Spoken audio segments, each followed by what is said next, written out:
कठोर निर्णय घ्यायचे असतील तर ते घ्यायला कधीही मागे पुढे न पाहणारे अजितदादा होते। पण त्याच वेळी वित्त विभागाने लाडकी बहीण योजनेचा भार हा अर्थसंकल्पावर फार मोठ्या प्रमाणात पडेल आणि म्हणून याचा पुनर्विचार करावा असं सुचवल्यानंतर देखील त्या ठिकाणी ठामपणे निर्णय घेऊन तो विषय मंत्रिमंडळापुढे आणण्याचं काम करणारे देखील अजितदादा होते।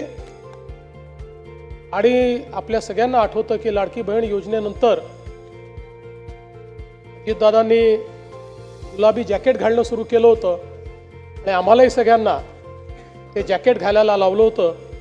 आता या सगळ्या गोष्टी केवळ आठवणींमध्ये आहेत आणि म्हणून मला असं वाटतं की संपूर्ण सभागृह अत्यंत या परिस्थितीमध्ये दुःखी आहे।